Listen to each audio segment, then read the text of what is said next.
Let's see what's happening this time. Here we go. Can we send them an email? Here we go. Participants are coming in. Yes. Woo! Good morning, everyone. Good morning, good morning. Okay, we're back in. I have no idea what happened down on the platform. That has never, ever happened to us, and we've done close to 100 webinars like this. Welcome, everyone. Welcome. It's fantastic to have you here. Christine will be joining us soon as well. Again, thank you so much for your patience. Brilliant to see you coming in again. That's fantastic. We're back in. We're back in. Yes, we're here. Hi, Ruth. Great to see you again from Melbourne. Hi, Rosemary. Fantastic. Let us know where you're from. Let us know that you are hearing and seeing us loud and clear. And then we'll have Christine coming in very shortly. Hopefully Christine gets in this time. Yes, here we go. All good. Meeting on there, and all good. And we're good. I'm in. 2 people in person. Good sounds, good vibes. We're here. I absolutely freaking love the way, as I've said before, that every time we do a webinar on whichever topic it is, it's like I get to experience that topic each week. And this morning I said to Christine, I said, next time we're doing one on calm and peace. It was like far out. And then this last minute, the last 5 minutes, thank you for persevering. Welcome to our amazing masterclass today on being able to combat ways to combat, ultimate ways to combat rising levels of anxiety in STEM. Right. So welcome today for you to be here. Fantastic. I love it, love it, love it, love it. And I also love that even though I feel that, oh my gosh, how am I going to do this? What am I going to do? That I can still be in check of that, because even 5 years ago, I couldn't have been. 5 years ago, that would have rocked my world. I would have burst into tears. I would have walked out the room. I would have not been able to cope with that level of surprise, that level of disruption, that level of events that just takes me off track. So you're in the right place today. You're right here in the right place today for this masterclass. And when Christine can stop laughing, I just love shit like this. This is what I'm like to say. I'm like, ah, whatever, we'll sort it. Who gives a shit? Oh, that is good. So cool. And so it's brilliant to have you here today. And for those who are watching the replay, we're going to get to a stage where there will be no replays. So that's where companies are going nowadays. So it's like those people who show up get the massive amounts of vibe and energy. Yeah. And if you miss out, you don't want to miss out. So don't miss out. So at the moment, we're opening our replays for 7 days going forward, but there will be a time that we don't do that. So hi, Mara. Great to see you from Melbourne. Hi, Margaret from Sydney. Hi, who else have we got? Daniela's in the house. Daniela from the Philippines. It's awesome to see you here. Nice to have you on here. Good to have lots of you in here. This is awesome. Right, fantastic. Let us know you're there. Remember, and I know I said it last week too, or last month, feels like last week, is the thing of you jump in and help us out with that too, and let us know you're there. Get really interactive, keep that bouncing, and then we're going to give you even more of us as well. So remember, two-way street here, okay? And I'm going to make the same deal with you. We're going to make the same deal with you that I made with you, that you give it your 100% and we're going to give 110, all right? That's the deal, okay? Is that a good deal? So if it's a deal, right, yes, in the chat box, I'm in. So pump it up, be here, be totally in it for yourselves, and you give it to us and we'll give it to you, all right? We will absolutely give it. So that's the key point that we're going for right here, right now. Absolutely. Deal. Cool. Yes. Yes, deal. Okay. Loving it. Smiley faces. Absolutely. Cool. Fantastic. Thank you for your interaction. It's brilliant because we know you're there. I know you're there. I feel you, and I respond to what I do and how I present to the people that are in here. So it's fantastic to have you here, and you matter. Your vibe matters, and your interaction with us absolutely takes us to a whole new level. At the end of these things, we just totally have this massive buzz thing happening as well. So thank you for being here. Now, many of you may experience anxiety in different ways. And there's many different words that people use for anxiety as well. So it might be you're feeling a bit nervous, or you're feeling a bit anxious, or a bit worried, or uptight, or stressed. All of these things, or a bit panicky, or a bit overwhelmed. People have different words for it, and we all respond in different ways. But whatever you call it, and however you experience it, it is real in that moment. Sure. So I just wanted you to let me know that it is real in that moment. And whenever you're feeling uneasy, or even if it's from that level to a full-blown panic attack, and believe me, I've been there. 2002 was a year when I had to learn, massive crash, massive burnout.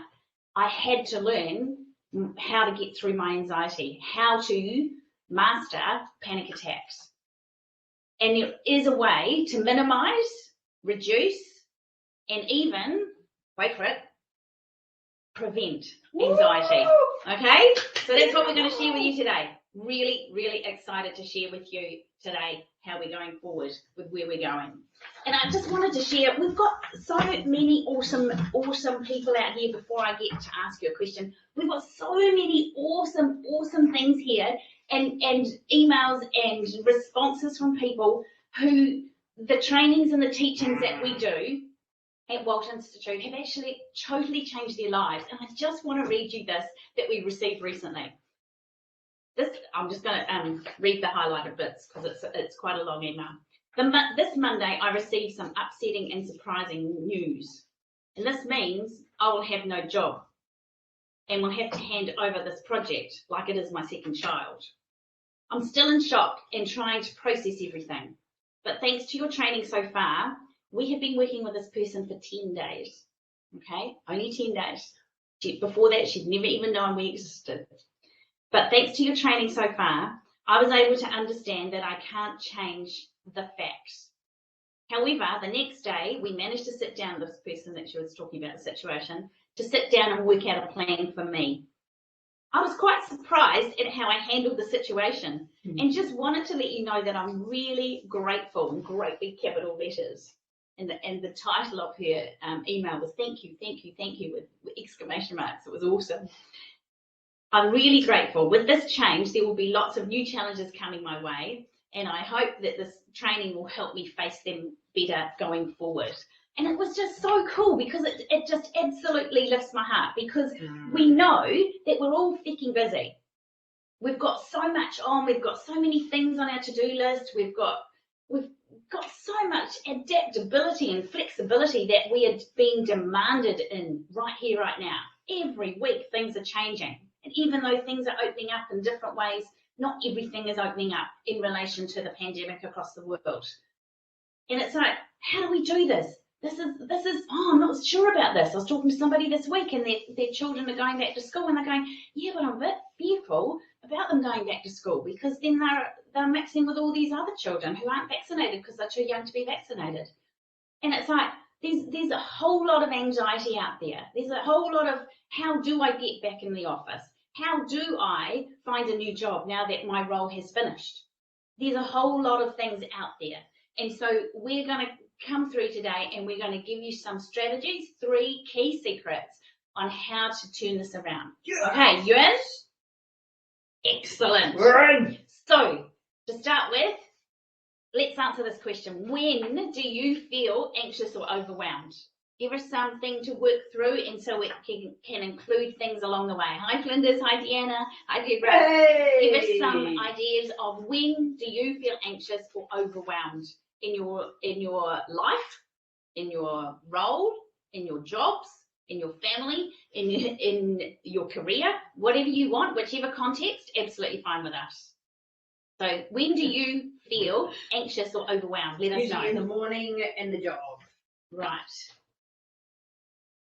Cool. So just keep them trucking in. Keep them coming in, folks. When do you feel anxious or overwhelmed or worried or dread or apprehension?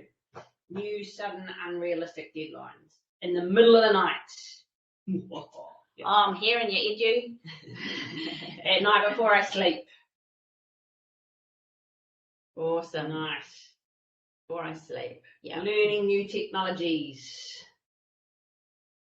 Yeah, in vivo, hell yeah. Middle of the night, morning before work, when there's an hour until knock-off time and there's still heaps to do. End of the day. Awesome, awesome. So I know that many of you will be resonating with the other people in the room as well. So keep them coming when I don't know the people in my team. Yeah. At the end of the day. Awesome. So we've got the end of the day, we've got during the night, we've got before we go to sleep, we've got after we go to sleep, we've got in the morning when we wake up, all sorts of different times and things that people are feeling levels of anxiety. So we're going to go through and we're going to give you some keys for this. That's fantastic. Thank you so much for sharing that. So we've had hundreds of people that are interested in this topic, and many of our clients that we've had over the last 5 years in Institute have said, yeah, I get a bit anxious. And then when we delve a little bit deeper, it's like, oh, it's a little bit more than a little bit anxious. And that's okay, because there's a way through. And so if we were sitting in a big stadium, and we've got an NBA stadium here because it relates to something later. It was like, if we were in the stadium, just imagine all of these people around and the vibe that's happening, and we'd have some music happening as we go through, because that's what we do, and that's how we roll in person. And we're starting our in-person events this week. Cannot wait. It's so cool. So our goal is to absolutely arm you with 3 tactics to combat the varying anxiety levels. Okay, and then we usually create an incredibly valued package that we present to you at the end of the masterclasses, but we're going to do it differently today. Okay, we're not going to do that today. We're going to do it differently.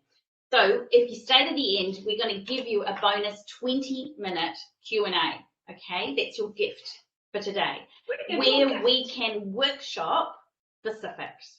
Okay, so stay to the end and we can workshop specifics. So if we don't answer your questions on the way through, we can absolutely do that at the end of this training. Okay, brilliant.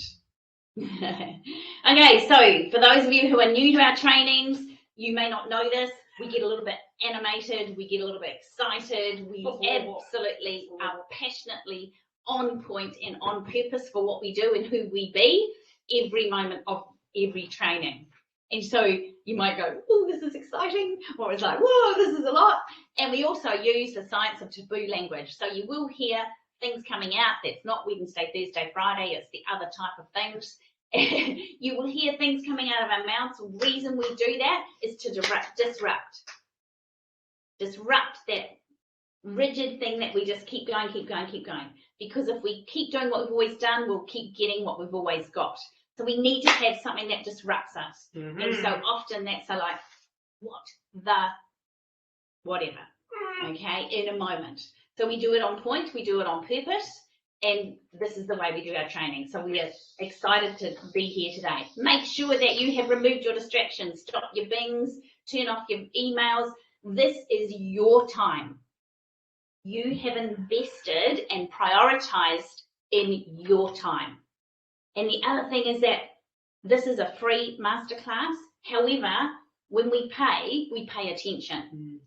So go through the next 75, 80 minutes as if you've paid, because then you'll get more out of it and you'll make greater levels of action. You'll implement things. You won't just have a whole lot of information that just sits on the shelf where it never gets pulled out. These books get pulled out and thumbed through and shared and given, and they're active, dynamic. They're not something that just gathers dust. So don't just take information. This is about action going through. Otherwise, your anxiety levels and how you're feeling and how things build up will stay the same. So why is this training different? Why does it stand out from the crowd? It's evidence-based, absolutely. And the most exciting thing, which I just absolutely love sharing with people in STEM, is that we have simple strategies to use. Now, many people, and I've got some quotes here as well, people say, I don't have enough time because I work 10 hours a day as it is and I still don't get everything done. So how am I supposed to put anything else different into my schedule? Mm. And we hear other people saying, I'm so time poor. I hate that saying. I hear that. I'm time poor. And I have so much to do, I don't know when I'm going to fit anything else in. How can I do any trainings? How can I do anything differently? How can I put a technique in place? Well, I'll tell you how. The techniques and strategies we share are 2-minute, 5-minute, 10-minute strategies. 90 seconds, some of them. 90 seconds are some of them, aren't they, Flinders? Absolutely. And some of them is even 5 seconds. The 5-second rule. And so when you learn these strategies and you put them in place consistently, they absolutely, totally freaking change your life. Absolutely. Now I'm just going to read another one somebody sent through recently. It was like, I used to be really apprehensive when talking to a certain person, and now I go in without any dread.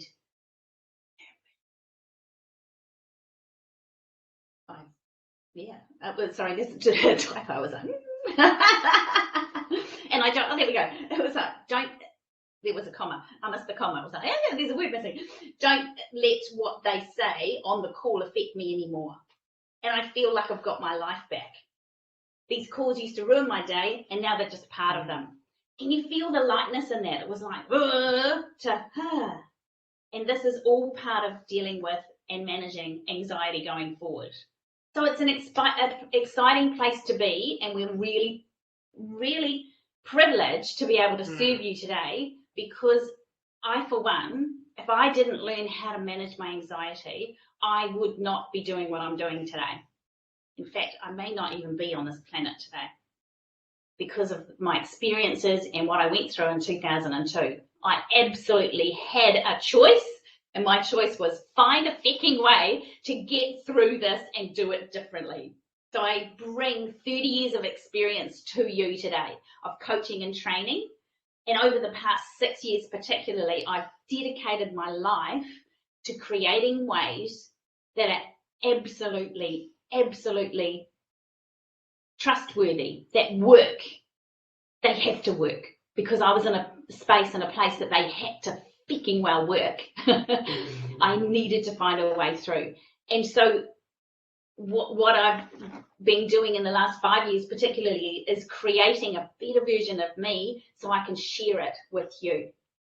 I'm on this planet to help you to grow and develop and get through life with more ease and grace and joy. That is why I'm here. Christine, tell us a little bit about you. Hi. The thing that I want to bring here is, like, I have, you can probably see it, I have a very laid back attitude, and that's my overriding attitude.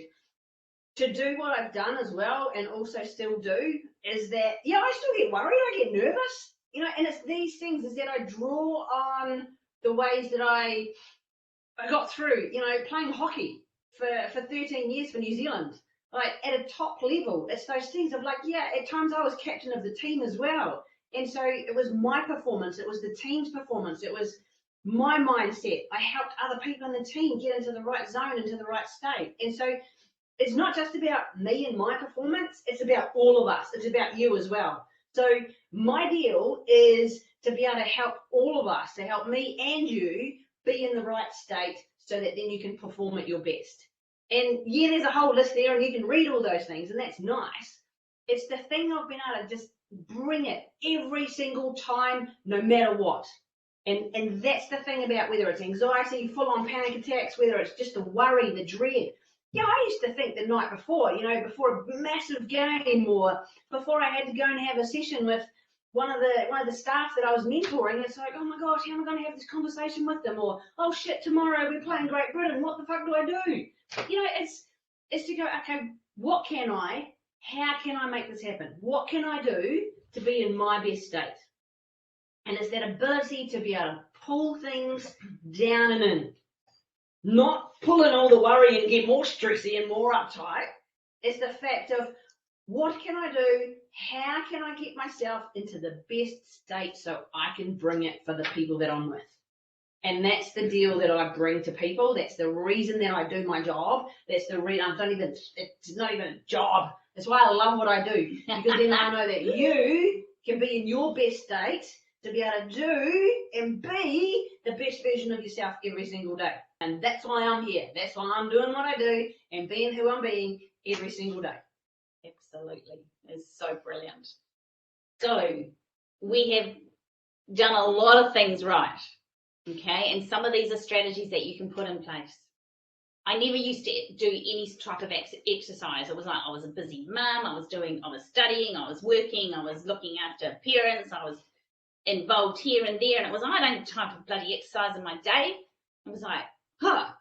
And in the last 6 years, it's like, I need to be active each morning. That is something I have dedicated myself to now. And I learned to love it.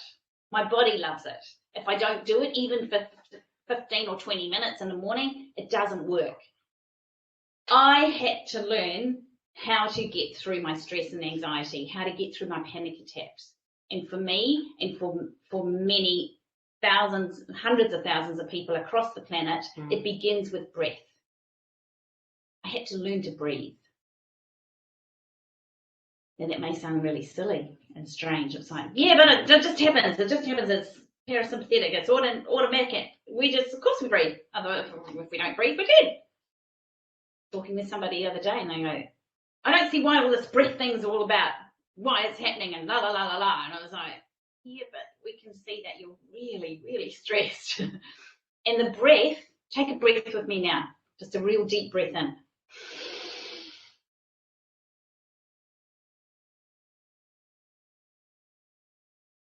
When your out breath is longer than your in breath, that took less than 10 seconds. When your out breath is longer than your in breath, your shoulders come down, your serotonin comes down, your cortisol levels decrease, and you are in a different space and place in your bodies. I have developed over the last 2 to 3 years a meditation practice. I needed to do something with my anxiety, and I looked at the evidence and I looked at what works, and I went through a period of about 12 to 18 months when I tested this and I tested this and I tested this, and it was like, this is what works for me. And I am committed to doing that 5 out of 7 days.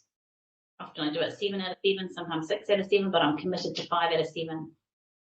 The fire that you see up in the top right hand corner is from one of our retreats. It is us burning the bullshit. Okay? I learned to be able to recognize my bullshit, to be able to be gentle with myself and not judge myself about it, and to burn it and let it go, physically as well as figuratively. That's what we need to do when we're looking at anxiety.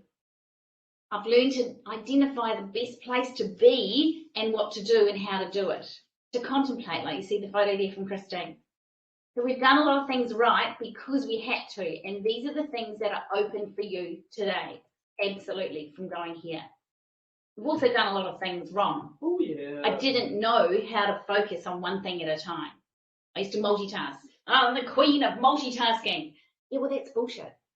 We know through the evidence that's coming out in the last decade as well, that single task focus, we have more energy at the end of the day. We actually have more time in the day. We had somebody on a program this week, and she went, it sounds counterintuitive and I don't know why it's working, but I think I do one thing at a time, finish it, have a little pause as I'm, okay, that's done.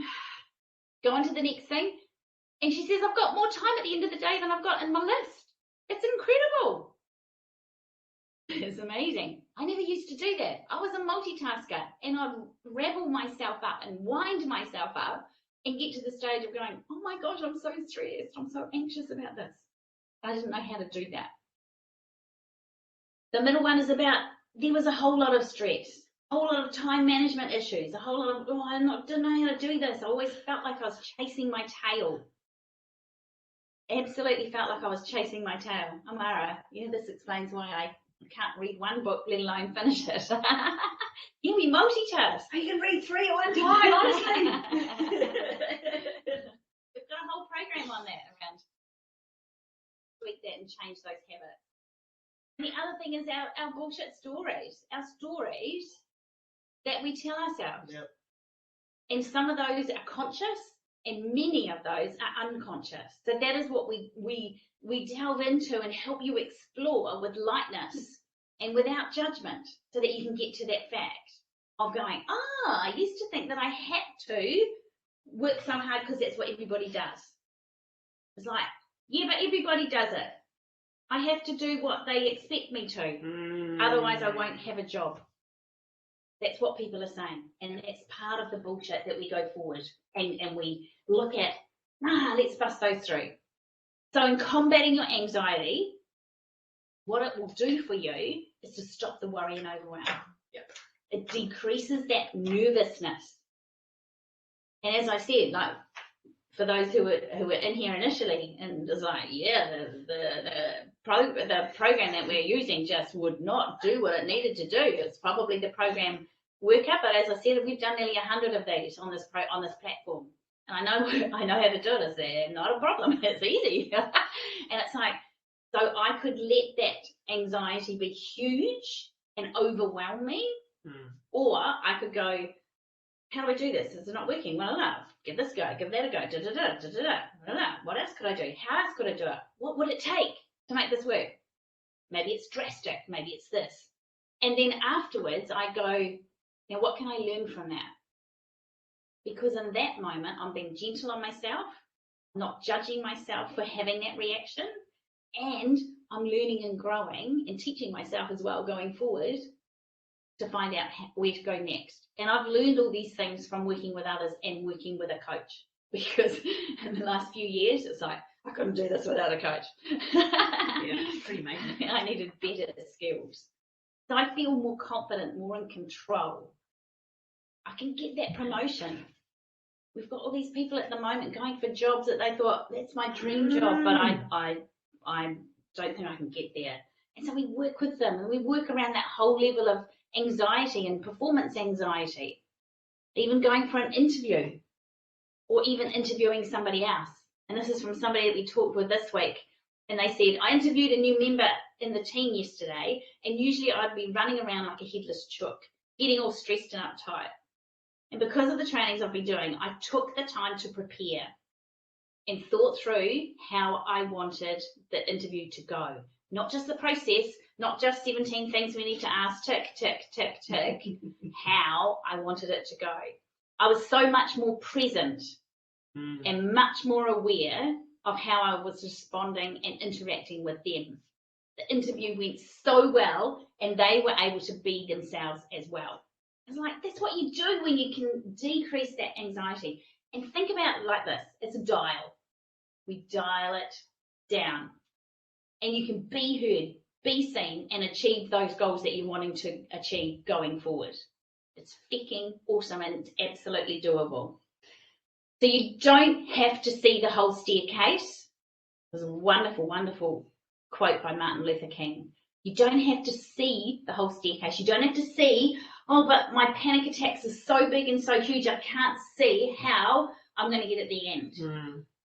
We help you do that. We help you find the ideal that you want, and then you just take the next step, and the next step, and the next step, and the next step. In these simple strategies, it begins with your breath, remember?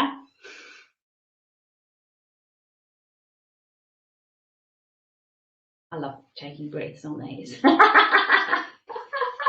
Awesome. Okay. So, what happens when you're anxious? What do you feel? What do you notice in here, in yourself? Because we have to be aware, can't control out there. We have to be aware here. Write in the chat box, what happens when you have these rising levels of anxiety? What happens physiologically? Is the word physiologically, physically or physiologically? What happens? What do you notice? Brain fog. Oh, it's from somebody the other day read about brain fog. Fuzzy head, can't think. Yeah, brain fog. Palpitations. Yeah, heart tends to go different. The stomach churn. Absolutely. You can't breathe. Absolutely. It all starts with the breath, Daniela. Cry a little and speak to myself. Yep. And in our Q&A, I'll get Christine to go through the box breathing in our Q&A. We'll go through the box breathing with you. Amara, I cry a little, speak to myself. Yes.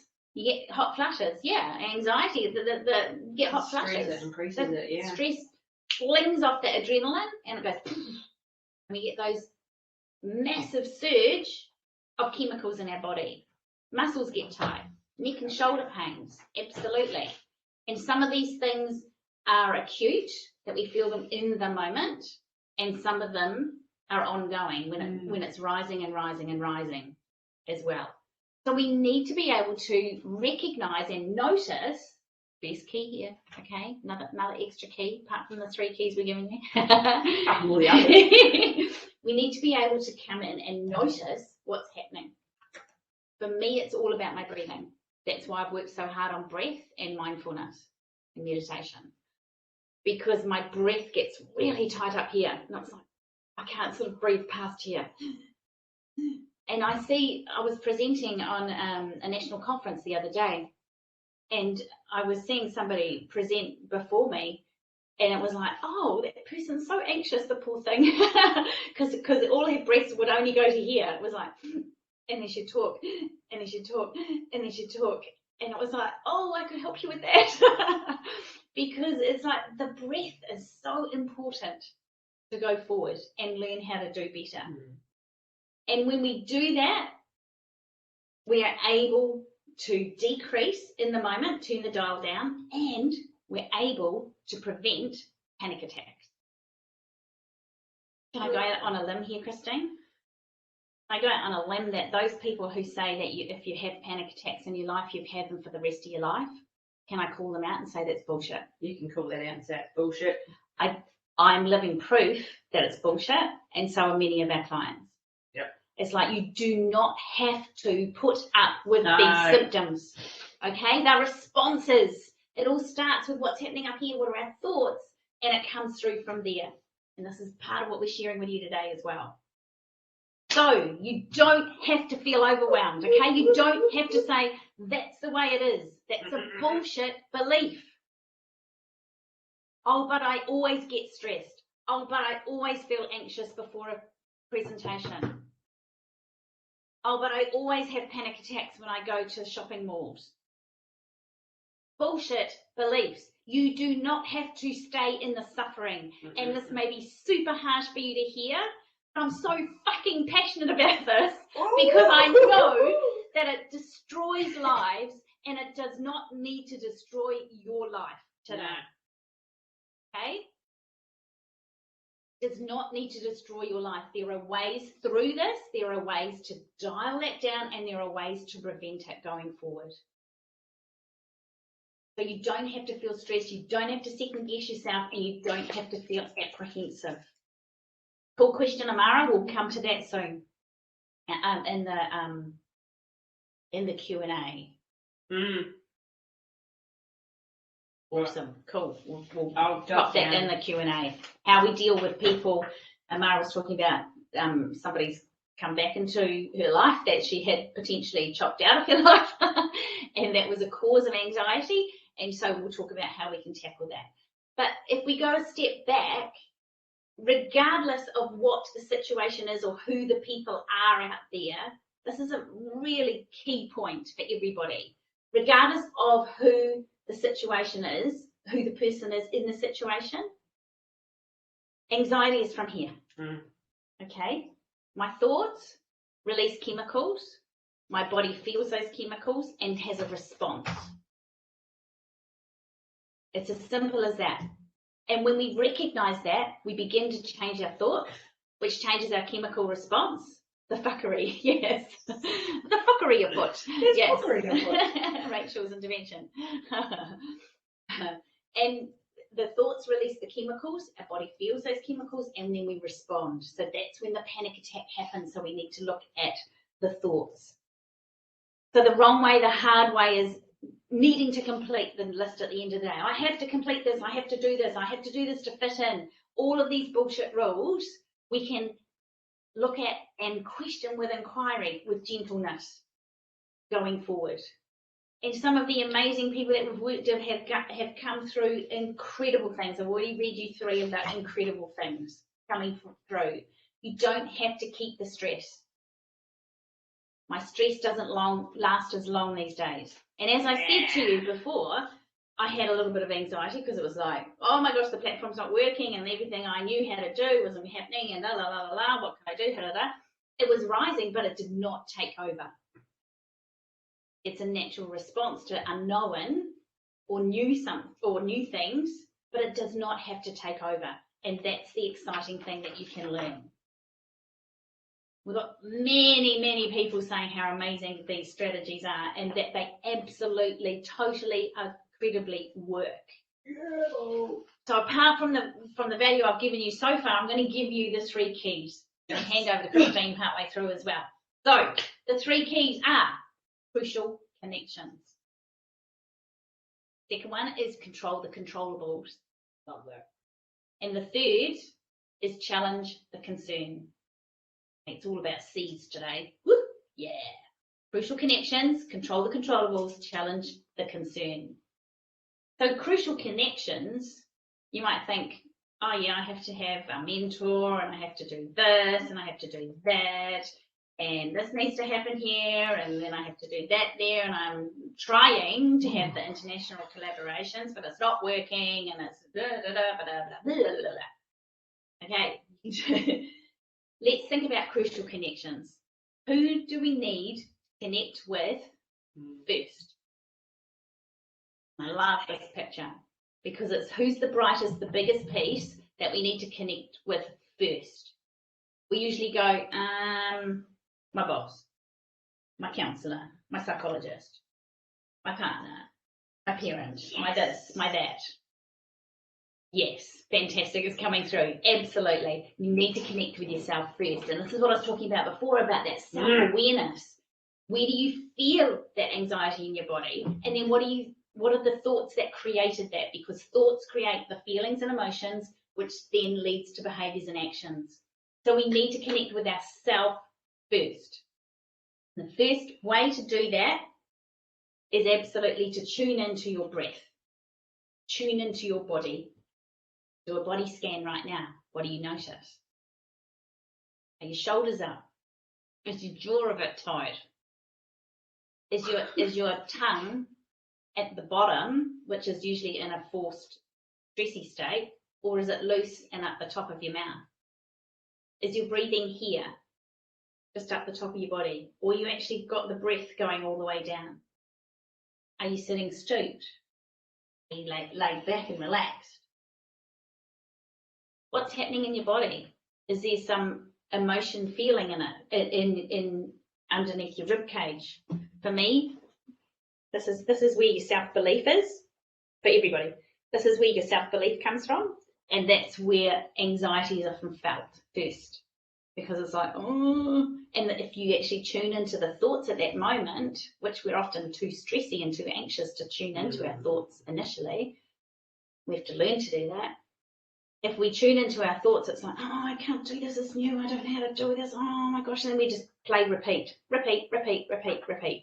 This is new, I don't know how to do this, oh my gosh, oh, it's night time again, and oh, I hope I sleep through the night, because usually I don't sleep through the night, and I'm so stressy, I might wake up in the middle of the night, and then I'll just keep thinking about all the things I haven't done today, and all the things I have to do tomorrow, and I might, oh my gosh, and these things go through the head. Many of them are unconscious, and many of them we can pull into the consciousness and then question them and release them. We absolutely can. We have to be connected with ourselves first. And then we have to be connected with the right people as well. The people who support us, who grow us, who love us, who accept us, who do not judge us. This week in all of our programs, we've been actually talking about judgment, and that's because I'm learning with my coach not to judge myself so harshly, not to judge others, because when we either come from a place of judgment or love. It doesn't, not the smushy, wishy, intimate love stuff, but we either come from judgment or love. Your choice. And I choose to come from a place of love for myself and others. If I come from a place of judgment, then we'd have no clients, we'd have no business, because everybody would go, ooh, not going there, because I feel like I'm doing something wrong. That's bullshit. So we need to think about, how do we connect with ourselves? What is that connection that we have with ourselves? Can you look yourself in the mirror and go, hey, you rock, I really like you, regardless of what we do? One of our other 8-week programs, which is awesome. The challenge of looking in the mirror. A simple task. Look in the mirror. Can I look in the mirror and go, I like you? 15 years ago, I could not do that. I could not do that. I did not have a connection with myself, and it impacted my health in such traumatic ways that I had to drastically change something. And so you get the benefit of that coming forward. You get the benefit of how you can actually step into these things as well through these simple strategies going forward. There's either judgment or love. Absolutely. So imagine going to bed at night and having a strategy to be able to link into your breath, recognize those thoughts, not grab all those thoughts. But he talked about it yesterday as like there's all these fish in this river but in front of me, and I keep going out and grabbing them. And I says, and do some of the salmon swim upstream? She goes, yes, and I'm jumping upstream and I'm going downstream and I'm grabbing them. And it's like, how about if you just sat on the bank and just let them all flow past? Notice them, because we have 60 to 70,000 thoughts a day. Notice them, but let's not grab them. Let's practice that. Let's work on that and how to master that. Imagine you could go to bed and go, sleep within 1 minute. Imagine sleeping deeply all night. Imagine recognizing when anxiety is starting to rise and having those strategies in place. Pause and turn them down. You can do it. You absolutely can. And the first bit is tune into your breath, and then what is those crucial connections that you have with yourself. Many people who are super, super stressed don't really connect with themselves. And so it's vitally important to get to that state of going, hey, I'm a pretty cool person. I think I rock. That's awesome. And that's why we celebrate things within our business, and every single program that we do, we celebrate the goodness going forward. Okie dokie. So you've got the first part of the key. Now I'm going to bring up and share these other ones with you. And the coolest thing is we're going to ride straight into this because it's the coolest thing to keep going, to keep the momentum. And this is part of what the thing of staying in that space of control, being in that moment with being in control of your anxiety. Being able to make those crucial connections with yourself, because if we have the disruption happen too much, if we allow that external stuff, if we allow our own thoughts to take over, then we get totally off track. So this is even part of it here, is to keep this momentum going. Now, your second key, and these are, I'm pretty excited about these, I love them. So, second key is, I'm going to let it pop up when it pops up. Control the controllables. Now, we say this so much in our programs. We say this so often, and people are like, yeah, and then they start repeating control the controllables. Now, the only thing that we can control, like you said before, who do we want to connect with? We want to connect with ourselves. What can we control? Ourselves. When do we want it? Now. All right. So it's that thing of going, control the controllables. And the only thing that we can control is our thoughts. Only thing that we can control. Now, I can't make you think or feel anything. Okay? I can't make you think or feel anything. I can influence, I can inspire, I can provide opportunities, I can say and do things which might have an impact on you, but I can't make you think or feel anything. So when we have those moments of going, oh my God, I can't do this, oh shit, they're making me feel, no. Because what it comes back to is we go, it's that thought that happens inside our top 6 inches. And I remember one of the days of, I was went for an interview at Les Mills. So like Les Mills, the gym, all right, comes from New Zealand. I was at Les Mills Extreme in Wellington, which is the second biggest one in New Zealand. The largest Les Mills gym is in Auckland, and there's usually several Les Mills gyms in each of our big cities. So here I was rocking along there. I've been teaching for something like about, I don't know, 6 or 7 years in Palmerston North, and then also at another gym in Wellington. And I'm like, right, I'm going to give it a go. I'm going to give it a go. And so the person that said, right, okay, cool, come in. What we're going to do in the interview, because I didn't know at this time, she goes, what we're going to do in this interview is you're actually going to take one of our busiest lunchtime classes. And you can imagine it went, holy fuck, oh shit, oh fuck, oh shit. I'm like, and my hands were trying to, how many people are usually in these classes? Oh, there's usually about 80 or 90 in that one. Okay, cool. So, yes, body pump, which I knew. And why did I ask such a stupid question? Because I was getting stressy and I was making dumb decisions. I was getting stressy and I was asking stupid questions because I couldn't stay in control of my thoughts. And my thoughts were racing. I was like, oh my God, what am I going to do? Like, Burns, we need to sort this out. So she said, come along on the Wednesday lunchtime. This is what you're going to do. Blah, blah, blah, blah. It's a shorter class. Here's the tricks you're going to teach. Blah, blah, blah. I was in there.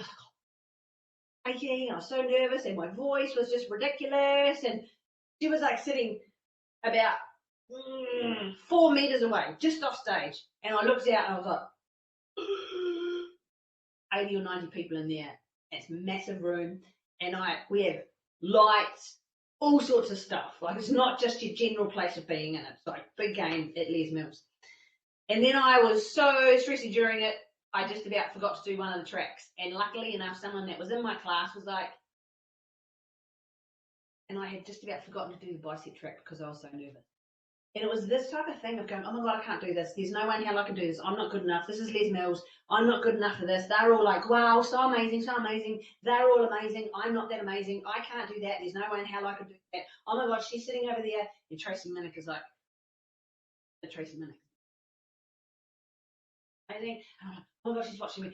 She's thinking I'm doing really badly. Oh shit, I'm useless. Oh shit, I've just mucked up. Oh shit, I should have said this. Oh my God, I was shooting all over myself. I was getting really stressy. I just about forgot to do a track. And it was my interview. I did actually get the job, I must admit, because she was like, wow, I love the way you inspire people. I love the way that you were in control of what you were doing. Panicking and freaking out after I was like, oh my God, I'm never going to get it. And so it's this thing of like, my thoughts were racing. When I was able to go, okay, hang on a minute. What is going on here? What am I doing? And at that point, I got myself to be able to pull back and I controlled my thoughts. Now, when I controlled my thoughts, then I was able to get into it. All right, shooting all over myself. I was. What I did at the time was, here I am watching people for their technique, correcting technique while I'm teaching. I'm having to think ahead of what the cues are. I'm having to listen to the music. I'm being interviewed by one of the greats, and I'm standing there going, oh my gosh, if I muck this up, I don't get a job here at Les Mills. It was only a part-time job anyway, because I was program manager of 5 other programs at the time. So I was loading that on top just because I could. And it was, all of this was going through my head, and it was like, right, I need to be present. I need to be here, and I need to be in control of my thoughts. And when I was able to control my thoughts, then I felt myself come down in my body. I had the chemical reaction that goes, okay, cool. My emotions got into that space of being present. My emotions and my feelings got into that space of going, okay, just move. Do the clean and press. Do the dead row. Put it into a combo. Instruct the combo. There's 2 more to go. Be here now. And then it meant that my behavior and my actions were so much smoother. Now, for me at that point, it's that thing to go, what am I thinking? Let's get on top of it here. And you can tell in the way that I'm talking now as well that I'm going slower, which means this slows down. Because what happens when we get stressy? What happens when we get all uptight? What happens when we get really anxious? What happens when we go, oh my God, I'm nervous, I'm worried about this, oh my gosh, gosh, I should do this and I should do that. And then this will happen, and then my thoughts will race off out there, and then, oh my gosh, every time that I've ever done this before, it's like, oh,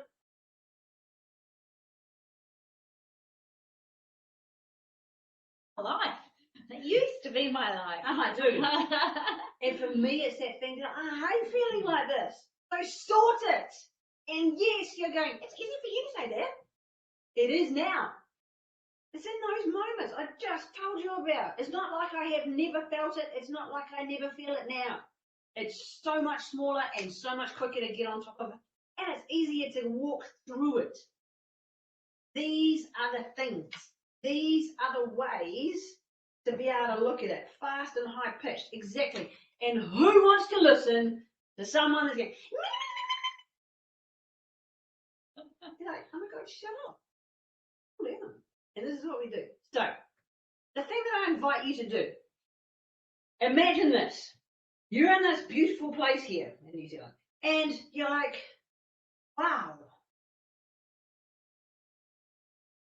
I'm on top of my thoughts. I can think about what's going on. I can consciously slow down. I can get in control of my thoughts. Small and easy ways are great, yeah. Just do it short and easy. Do that. Pause and take a drink.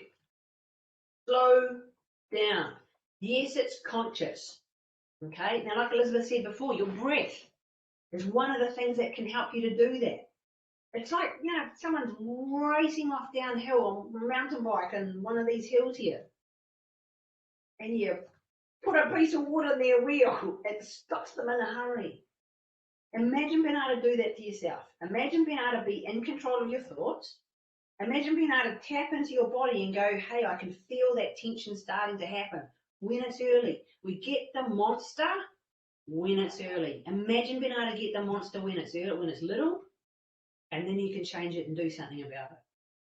And yeah, it's going, look at the class, working with the people that I'm working with, coaching people, can hear things starting to ramp, slow down, ease off. Like imagine being in that space and being able to do this for yourself. It works every single time. Guarantee you. And I don't say guarantee much. In fact, I probably say guarantee most times at the moment with our coaching clients. But because it works. What has been the most valuable for you so far? Throw it in the chat box. Let us know. Let us know what's the most valuable for you so far. Remember the deal we made? You put in 110%. We put in 120 because we've upped it, because that's the deal. The further we go through it, the more you give, the more we give. What has been the most valuable for you so far? Throw it in the chat box. Let us know where you're at. We want to hear it because that way we can keep tailor making it for you, because that's what we're all about. Okay? It's all about you. It really, really is. Choose. Yeah. Go from judgment to love. You can't have judgment and love at the same time. Be present and slow down. That is one of the biggest things ever. Let us know, folks, what's the most important, what's been the most valuable? Because this is where you get to go, hey, wow, if I actually be present and slow down, you're just taking the talkie stick back. You're just taking control of your own life when you do that. Controlling your breath, being conscious, having self-worth, connection with self and slow down. Having self-worth is at the foundation. Sure is. They're the whole staircase. No! Yeah, breath. Stop judging myself. Do one task at a time. Yeah. I used to have, well, I have a PhD in judgment. Didn't used to. I have it. And now I'm learning the love side. This is the deal. This is when you now start to tap in and go, oh shit. You recognize it because you need to not be aware of it. You recognize it because it connects with you. You recognize it because it is now something that you can actually put in place. Yes. Key number 3 coming at you. This makes my day. Wait for this one. Day! All right. So, what we're talking about here with challenge the concern. is this is about when someone will say something, or you're in a team, or you're in an environment, and you're like, what the fuck? Seriously, that's ridiculous. How can you expect me to do that? They just keep shoving work at me, man. They just keep expecting more. Like, what is it in this environment? Like, apparently in academia, like, you just have to be stressy and anxious all the time. It's an expectation. It's like, so in the interview, it's almost like, so the rules for you getting a job in here. You must work extra hours. We will tell you what to do. You will do what we want you to do all the time. You will feel really anxious. You will not sleep very well. You will... Ringing any bells? Yeah, all right. And as I said before, I can't make you think or feel anything. They can't make you think or feel anything. And as much as many of you are sitting there going, yes, I can, but they're my boss, and they're further up the hierarchy than me, I have to do everything. No, you don't. No, you don't. And this is where the anxious stuff comes from. Because now this is happening inside your head. And I know it is because I can tell.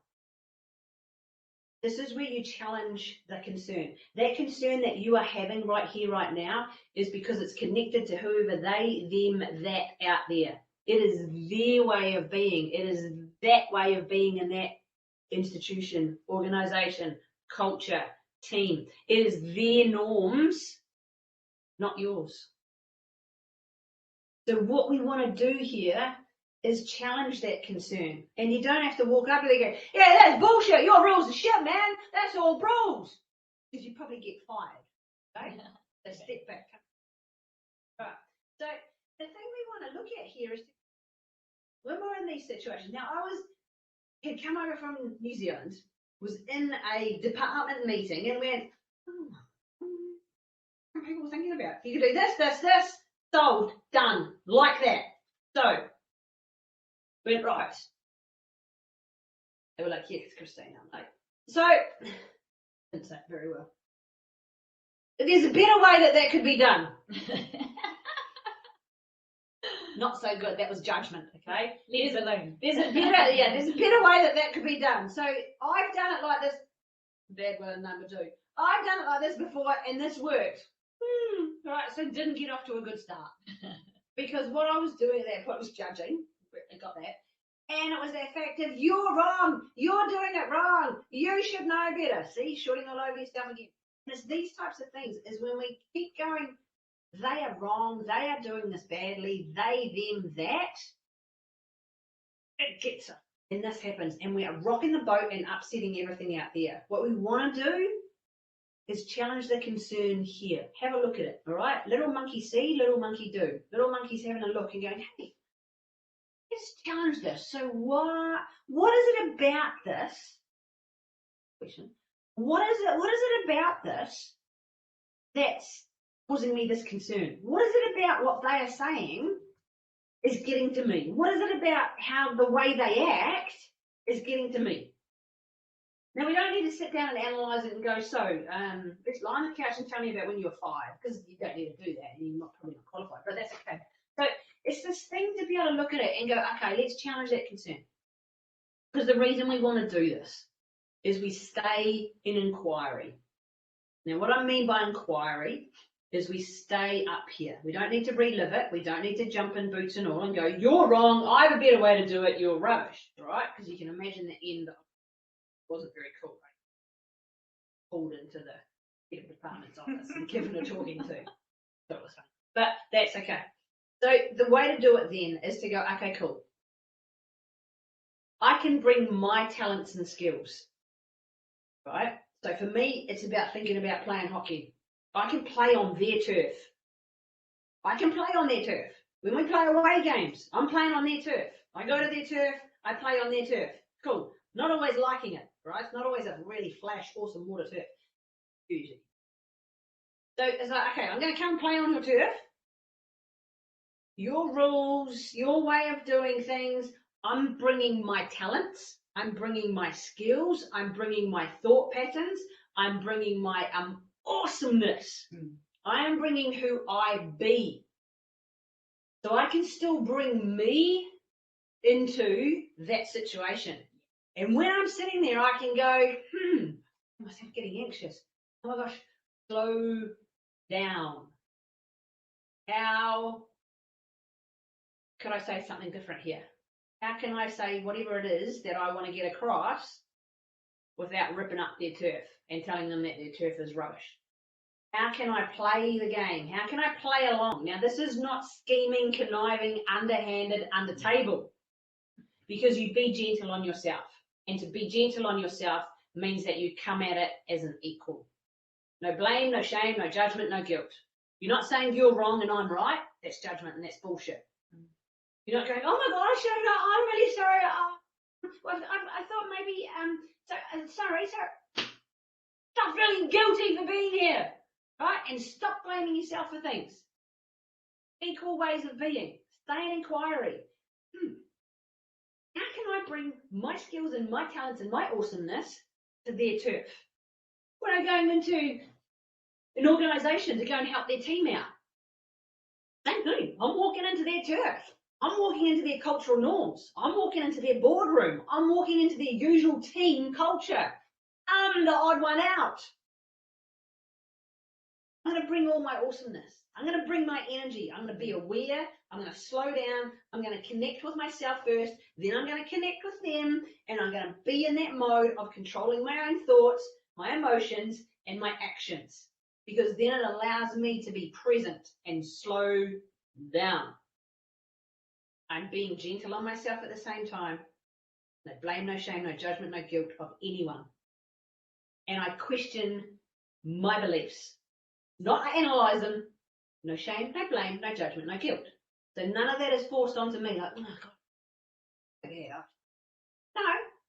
It is what it is. It's who you are. That's why you're being awesome and amazing right here, right now. This brought you to this point right here.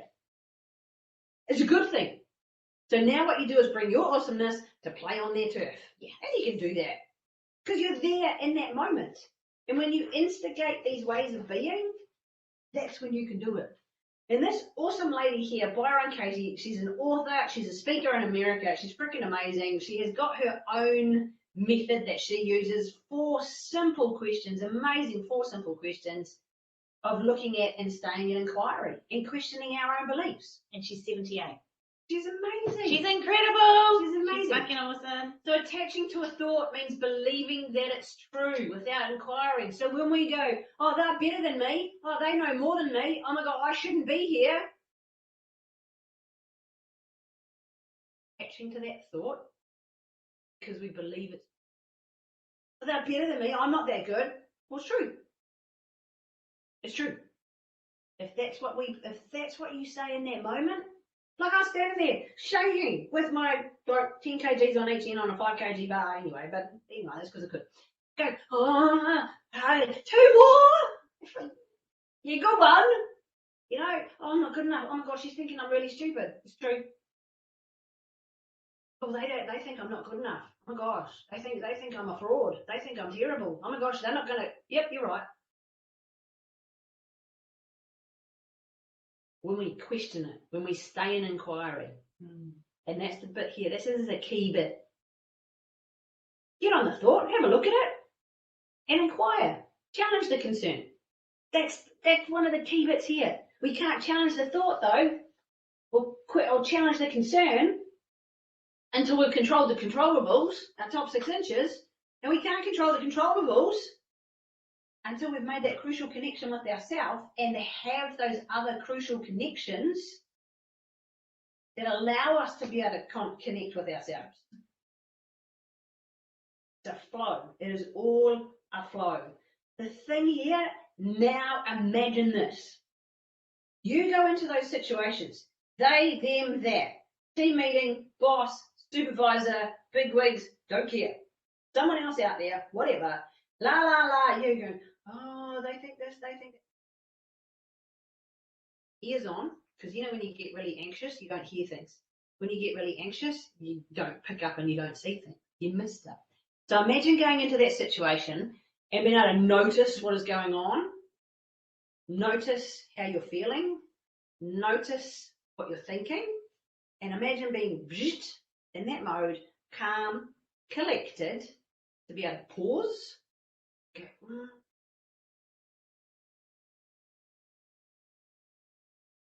What is it about that? What can I say? How can I? What would it take? And then we're able to move through.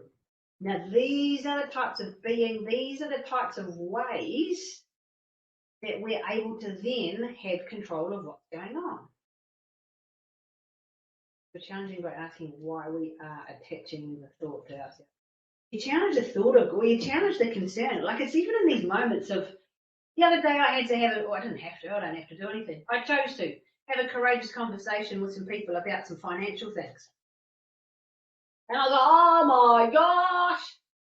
And I'm like, hang on. What is it? I was like, they're going to say this, they're going to do that, they're going to react like that. Had all those places. Not a problem, all right? In my head, they were going to flip out, they were going to question everything, they were going to throw the toys out the cot. And I'm like, hang on a minute. Who's to say that that's what they will do? Challenging the concern. I was like, oh my gosh, they're going to flip the lid, they're going to have a go at me, they're going to call me for everything under the sun, they're going to say, this is what we want, you have to do that, and that's the way it is. So I was like, what's going on here? Would they really 100% all of the time do that? No, they might not. Okay, so what other options could I take here?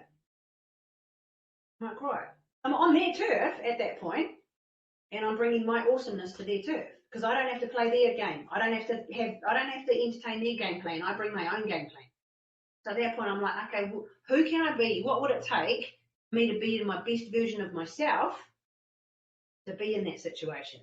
So that then I can influence and inspire, Yes, and raise the vibe. So imagine being in those situations to notice that, to go, oh, hang on a minute. At the moment, I've given them all of my power. I've given away the talkie stick to them. Okay, I've given the talkie stick to them at that point.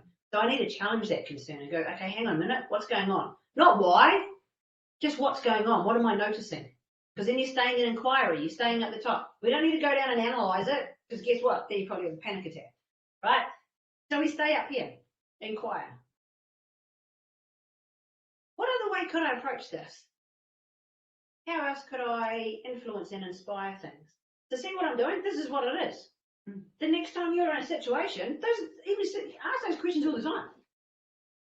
You're going in and you might be meeting your supervisors, CEO, head of department, head of school, whoever. Doesn't matter, it's just a title. Doesn't matter. How can you bring the best version of yourself? It's not about them, it's about you. How can you bring the best version of yourself to that? You can plant my turf in here, but it's on my rules. Right? Yeah. So I'm going to share with you in this case study. Now, Talia, not her real name. Now, she used to say yes to everything, all right? And the reason she said yes to everything was because she believed that for her to get ahead in her career, she just had to go, yep, I'll do that. Yeah, okay, I'll do that. Yep, yeah, I can do that. And then she'd go home at the end of every single day feeling exhausted. Her family would cop her bad mood. Her family would cop the fact that then she didn't actually give a shit and it was like so tired and couldn't do anything. Now she just put up with everything and went, yeah, okay, I'll do that, and went, oh no, God, I need to just say yes. I just have to let them dictate everything to me. She needed support, but she was too busy and didn't think how she could do it. She was like, oh my God, I've got so much on. There's no way and how. I know I need to get some support. I know I need to get some extra to help me out. I know I need to make those crucial connections. I don't have time. I can't. And then so she put on the old mask. Many of you know that. She put on the old mask and she carried on. All right. And she thought, I just have to produce the goods because it's the only way that I'm going to get ahead in my career. It's the only way that I'm going to be able to get ahead with what I'm doing. And it was at a cost, right? It was at a great cost to her, her family, her team, her colleagues, great cost to her mental, physical, emotional, and spiritual health as well. So we jumped in and went, okay, Talia, let's get going with this. Let's make some of those crucial connections. Let's control the controllables and let's challenge the concern. And we did that with her. Now, the coolest thing was she learned to say no. Yes. Because you know when you take back control of things and you slow down and you look at it and you challenge the concerns and they're like, maybe I don't have to do everything they want me to do. Maybe I could bring the best version of myself to this situation, and I can say, oh, I can get this bit done. To be able to do that, that can't get done until Wednesday afternoon. How would that work? You know, she was able to have courageous conversation. She started to understand as well, and is well understanding now, that she gets to prioritize things. She gets to prioritize things in her diary. She gets to prioritize things in her career. She gets to prioritize herself. Yes, yes. And she takes breaks during the day. Even 5 seconds, 90 seconds, 2 minutes, 3 minutes. Takes a lunch break every day. Right? Now, the reason that she's able to do this is one of these key points here is, and fuck did that come from? So, and we've been going through it, is this whole thing of recognizing her emotions, recognize her feelings, and being able to regulate those more. Because the thing about anxiety, the thing about worry, the thing about dread, the thing about apprehension is the up and down. And it gets all out of balance. It goes up and down, up and down. We have high highs, we have low lows, and we're like, oh, yes. Maria was able to bring that into a nice even keel, and because she's able to self-regulate, right? And that's the cool thing. She started questioning things, so she questioned herself a wee bit, and no, I don't mean in this like a, oh my God, why am I doing this? It was that just inquiry. What do I notice? How could I do this differently? What would it take? And just noticing, being light, no blame, no shame, no judgment, no guilt, keeping it light, staying in inquiry. And she's so much more open and real about things because she's able to separate things. She's able to step back and pull back and ease up on herself, ease up on the situation. And the bestest thing is that she understands that she is in control of what happens and when things happen. And when you can do that, you own the talkie stick, all right? The talkie stick is yours at that point. And this is one thing to have a look at. Because if we keep doing the same things, our past habits trip us up. If we keep falling back into default, if we go, oh yeah, but it's too hard. Well, you're right. Because you just attach yourself to that thing.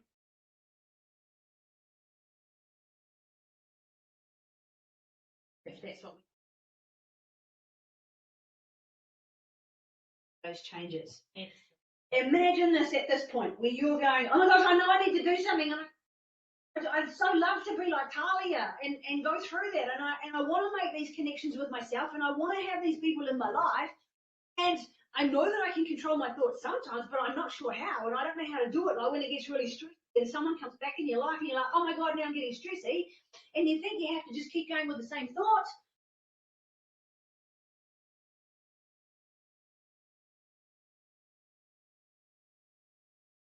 Imagine doing that. You're still present, still here. Tarting as your ears are still on, you still hear conversations and you still notice things. And you can be in control of things and go, okay, hang on a minute. I'm a little bit confused when you're saying you want this, and this done by that particular date. I know expectation-wise, that might be what you really would like to happen. For me and the team at the moment, this is what we're able to get done by that date. How could we come up with something here to make sure that we can make these things happen? What would it take? Imagine being able to have those kind of conversations. Be able to say, yep, hang on a minute. They'll pause, they'll stop. You get to influence and inspire change in other people and other situations. You get to be the one that's in control. Absolutely. Because I can be fearful and do it anyway. I don't have to get rid of the fear. I just have to dance with it. You can be fearful and do it anyway. Yes. And when you're able to hold it and be in control of it, you don't get rid of it. You don't deny it. You don't shove it down. You don't go, oh, do I have to go? No. You just dance with it. It flows. And when you go into that space of flow, physically, mentally, emotionally, and spiritually, you're in control of your emotions. Because emotion is energy in motion. And fear and anxiety and worry is just an emotion. So we can be in motion with that energy. And we can still do it anyway. And when you're able to be in control of that space and be in control of your thoughts and go, yep, I'm being totally present and centered with myself, and I have that connection with myself, and I know I have an amazing support crew around me, and I'm able to stay in inquiry, because it's what I'm doing right here, right now, by talking this through and just going, what would it take? How can I keep moving through this situation? What would it take? So for those of you that are sitting out there, right here, right now, going, oh my fuck, need to do something differently. We don't want to deny you the opportunity. We don't want to deny you the ability to be able to take back control of where you're at for yourselves. So we do have the ability for you to be able to jump in and book yourself a call and find out what other programs are available. As I say, we're not selling you anything here. We haven't put together a massive, amazing, valuable offer that we often do. But what we are doing, because we know that some of you are totally up for it, we know that some of you are totally sitting there going, oh my gosh, how do I change this around? How do I do this differently? Is we are putting up application call so that you can actually jump in there. Now, Elizabeth has popped that up there in the offer, so you can see it there on your screen where you sign up now, and you just book a call. And you book a call to go, oh my gosh, I know I need to do this differently. How can I? What would it take? You are taking back the talkie stick, and this is your first step to doing it differently. Because you just dance with it. And that fear and that apprehension of going, oh my gosh, they're going to make me sell, they're going to make me buy this, and they're going to sell me something for like $23,000. We're not. This is where you put that energy in motion and do something different for yourself. This is the bit, thank you, Margaret. This is the bit where you do it differently. Because then you're able to take back control. So we're going to shift into the space now where you get to have a bonus Q&A. Now, you're going to ask us anything you like in the chat box. You put those questions in there, and we will go through and help you out with those different questions that you have. Cool? Excellent. Cool. Good work. Fantastic. People. Bonus Q&A. Bonus Q&A coming at you. So we talked about the box breathing. Many people have said that the breath and honing into their breath is one of the most valuable things that they've got so far out of this masterclass. And as I've shared throughout, it was the initial absolute starting point that I had to do to get through anxiety and those panic attacks. So I'm going to get Christine to talk to you a little bit about the 4x4x4x4 box breathing technique, because there's all different techniques out there. This is one of the ones that we use in Walt Institute. So I'll get her to talk a little bit about the context, 4x4x4x4, and why we do it that way, and the benefits from that. All right. So there's many places that it comes from, the 4x4x4x4. So just call it box breathing. Yeah. Right? Let's just call it box breathing. It's easier. Box. 4 sides. All right. Now what you do is you breathe in for 4, you hold it for 4, you breathe out for 4, you pause for 4, breathe in for 4, hold it for 4, breathe out for 4, pause for 4. So let's just do it, and then I'll talk through it. So take a deep breath in, hold, 2, 3, 4, release it. Stay there, 2, 3, 4, breathe in.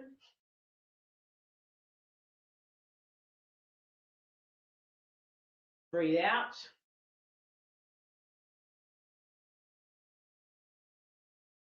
Put a smile on your jaw. All right. Let us know in the chat box. Where are you feeling? How are you feeling? What's happening for you now? It was just 2 rounds of box breathing. All right? Just 2 rounds of box breathing. How are you feeling after that? So you breathe in for 4. Hold for 4. Out for 4. Hold for 4. And what happens is you slow down. Now you're actually tapping into a nice, easy, regular timing of what your heart does as well. So our normal, easy resting beat of our heart stays in that kind of mode. And so what we're doing is we're actually easing off. You feel calm. Yeah. Now, I influenced and inspired you to do it. You chose to do it. You didn't have to. You don't have to do anything. You chose to do it. Okay? So this is the thing now where you can put that in place. You've had the feeling of feeling calm. You've had the feeling of going nice and easy. Yeah, there's all sorts of different counts. There are many different types of counts. This is just one, and it's called the box breathing. Now, they also do this with the Navy SEALs. So when they go to do their underwater training, they get them and they put absolute fear and shite up them, literally almost, and they panic them. And they teach them to do box breathing because it slows this down. It slows this stuff down. And it gets us back in connection with this sucker in here in its natural rhythm. And when I talk in this phase and keep in that same connection with it, I know, we know that you have all slowed down. I know it. Yes. This is what you can do for yourself. The Navy SEALs do it. So when the person comes along behind them and they're underwater with their gear on and they're breathing through their face mask, and Flinders, I don't know the technical term. But anyway, you do. So when they're breathing through their breathing apparatus. Yeah, apparatus. And they're okay. Anyway, and so they're like, and then some mean sucker from before comes along and ties at the back or rips off their breathing cord, and they're like, fuck, what do I do? And they're underwater, and they can't breathe, and they don't know what to do, and they start panicking, and they're like, okay. Panic stations, right? Because when you're down there at the bottom of the pool where they're practicing, never mind at the bottom of the fucking ocean, and you can't breathe, you don't know what to do. Because when we can't breathe, it's the #1 panic station to get into. And when I'm doing this, I'm doing it to myself right here, and I can't breathe.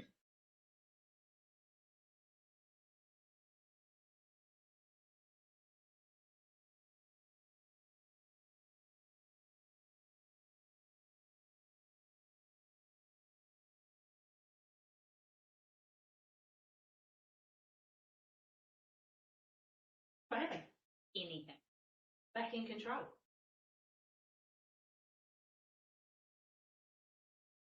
Navy SEALs do it. Good reason to do it. They're underwater and they're crapping their pants and they can't breathe because the fuckers tied off their breathing hose. Yeah. Good enough reason, but experiencing self, I know it works. Box breathing. 4 tap into the same timing as this. Yes. Connection. Crucial connection. You. Great. I was just going to talk about this whole thing too. Thanks, Amara, because I picked up your thing about freeze before. So you mentioned that you freeze in different particular situations when when particular people overact in situations. So if we were in one of our coaching sessions and I had your permission to coach you, I would actually look at and go into the inquiry of some of the statements that you've made. But I don't have your permission because we're not in a coaching session. It would be irresponsible of me to actually go through and inquire and question some of those statements. Because remember, however other people are, we do not have to jump into that. Yep. We do not have to jump into their sandpit. We do not have to jump into their fury. We do not have to jump into their anxiety or their building. I learned this when I was an occupational therapist in New Zealand, and I was being promoted into the team leader over 2 different services and places in the whole of Wellington. And it was like, if somebody was around me, like my manager, and they were a bit panicky and they were talking like this, and they were going, and then we have to do this, and how are we going to do this? We need to save, $50 million off the budget next year, and how are we going to do this? And what's your department going to do? And this is really urgent because we've got this people here, and I've got this person on my back. And what I would do in that moment, and many of you will feel it now, you'll jump in there with them. And it was like, oh my gosh, it's really desperate, and we have to do this, and da da da. I have learned to go, that's their stuff, and I've learned to put this protective little bubble, wall, whatever needs to happen. I've learned to go, oh my gosh, they're rising, and back into self, connect to self. I don't need to jump into their rising. I don't need to jump into their overreaction. I don't need to jump into their confusion, because they do not determine or make me do anything, as Christine has said. It's in the environment, it's right next to us, it's the person that might be in our face, might be somebody yelling at us down the telephone. I do not need to jump into that as well. It's all about that energy, remember? It's all about that energy. I can go, whoa, whoa, whoa, whoa. I think they're having a bad day. Okay. So when I jump in and connect with myself, it's like, okay, it's not about me. First thing, it's not about me. No. They're doing what they're doing. That's okay. And when I come to that statement, I'm coming from a place of love. I'm not going, oh my gosh, they're such a bitch, or that's such a bastard, and how dare they do that, and how dare they speak to me. And yeah, those things might need to be addressed later. I'm not saying let people abuse you or let people talk down to you. I'm not saying that at all. But in that moment, I choose my reaction. I choose my response. I do not have to jump into that energy of winding up. And I've learned to do this. Absolutely, absolutely, I've learned to do this, because I used to be, as soon as somebody starts rising, I'd be going, and my heart would start going like this, and I'd get the knots in my stomach, and my breathing would be shallow, and it was like, oh my gosh, oh my gosh, oh my gosh. Oh. And I've learned to go, that's where they're at, and I'm learning, it's still a work in progress, I'm learning not to judge them by saying they're a bastard, how dare they, I can't stand them, blah, blah, blah, blah, blah. I'm learning not to do that. I'm learning to go, whoa, they're doing the best they can at this moment, and for them, they're in a space of anger or fear or anxiety or whatever. And it was like, that's okay, I'm not going to join them. And then I pull in these things and I connect to myself. I control my controllables, me. My thoughts, remember, release the chemicals. The chemicals come into our bodies and we translate those into emotions and feelings. We feel them in our muscles. We feel that chemical reaction happening in our muscles. And then the behavior comes. Now, this is where the fight, flight, or freeze can come in as well. In this instant, if I go like this, whoop, big loud noise. Everybody sort of went. Now, in that moment, your parasympathetic, it was a bit loud, sorry about that. Your parasympathetic system reacts, boom, of course, because it wants to keep us safe. It was like, oh, really big loud bang. What happens next? Was that an earthquake? Was it a car crash? Do I need to do anything? Because our body wants to keep us safe. It was like, awesome, thanks, reptilian brain, keep me safe. And then that very next minute, I then get to choose my response. Yeah. I then get to choose, after that initial whoop, I then get to choose, oh my gosh, what was that noise? Oh, it was like this. Oh my goodness, that happened last time and it was so scary and I didn't know what to do. And then this happened and then that happened. I can choose to go down that track, or I can go, oh my gosh, that was a big noise. It was a bit startling. Oh, expect that. No. Yeah. Where am I going to focus now? That's my choice and response. And I can do that if somebody's yelling at me. I can do that if somebody's giving me dirty looks. I can do that if somebody's going meh, meh, meh, at me behind me, if I'm sitting at the lights and I'm not paying attention. Don't do. But I can do that if somebody's tooting me or getting annoyed at me down the road, or I'm waiting in line and people are getting titchy behind me. It's like I can do that at any time. Can absolutely do that at any time. So in relation to in relation to addressing anxiety, you can turn the dial down. Absolutely turn the dial down. You can even prevent the anxiety. And it starts with those crucial connections with yourself first. And then having those people around you who can support you, not to help support you stay in the hole, but those people around you who can support you to grow and develop the skills going forward. We've got 3 calls booked already. So if you're ready, and as we said, we're not bringing you this huge valuable offer that we often bring on these masterclasses. But if you're ready, for those people who are ready to absolutely go, yeah, I want to find out how I can do this differently, and we do this in our programs, book a call and we can have a chat. No obligation, book a call. It was like we can control the controllables, and that's me. And I've learned this over the last 14, 15 years. I used to think they made me. My ex-husband made me feel like this. My family made me feel like this. My children made me feel like this. My workplace made me feel like this. It was like, that's bullshit, people. I choose my response. And being able to be in that place of knowing that it's like, oh, I can be empowered and I can respond is absolutely freaking liberating, life-saving, joyous, amazing life that I now have because I can do that. So is there any final questions in our last few minutes? Any final questions? We've got time for one more question before we close off today's masterclass. No final questions? We'll just wait a little 30 seconds, 20 seconds. Remember the things with, we can be happy, excited, amazed in an instant.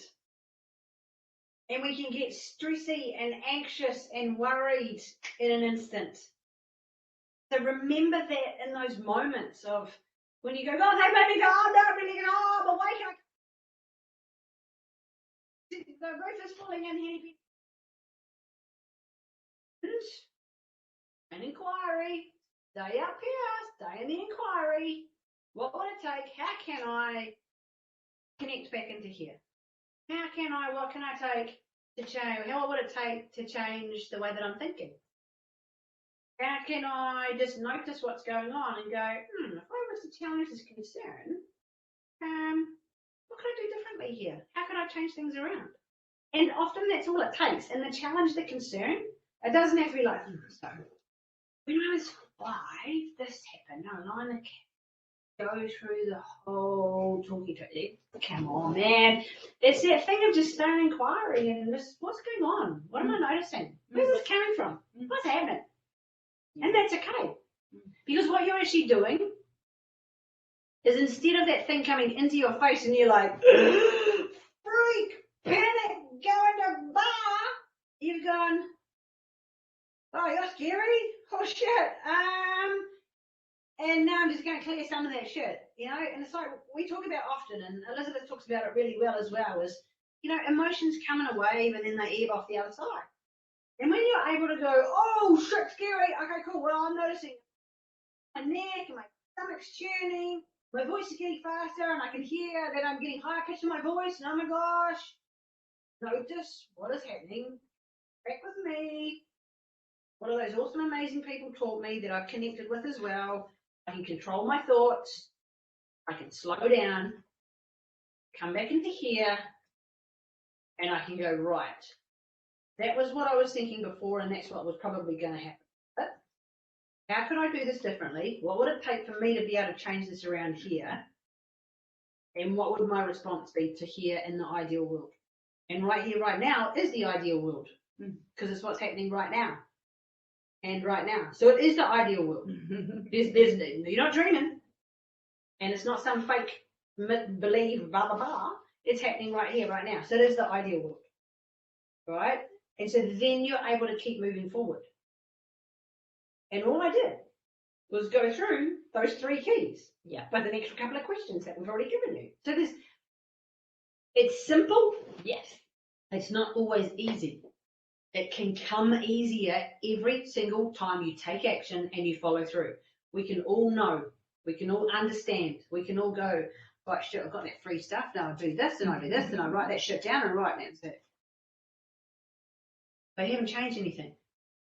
Nothing changes if nothing changes. Nothing happens if we don't actually take action. If we can talky lots, just stir in the pot. It's not until we actually take action and do it differently to get a different outcome and a different result. And when you get that different outcome, connect back with yourself, go back into that top 6 inches and connect with your thoughts and control the controllables and then go, hey, that just happened differently. What was going on there? That's awesome. See, so it's the same process when awesomeness is happening. It's the same process because it's just emotion. There is no right, wrong, good, bad. It's just emotion. So when next time you're having excitement and you're like, wow, that was fucking awesome. Connect back into here, control the controllables, jump back into your top 6 inches, have a listen and a look at those thoughts, and just challenge, not the concern, but just challenge, stay in inquiry and go, how'd that happen? What was going on? Just notice it. Just question it. It's the same thing. Absolutely. It's just emotion. Neither good nor bad. It just is. Love it. So on that note, we are going to leave you for today. So thank you so much for being here. Thank you so much for your interaction, for your energy, and for taking on board these things. And our absolute hope is that you don't just learn information, you do things, you apply things. Booked a call. Excellent. We've got 4 calls booked. Fantastic. Awesome stuff. Christine will have a chat with you early next week about the programs that may suit you going forward. Thank you so much for being here, everyone, and have a fantastic day. We'll see you next time. So people have fun.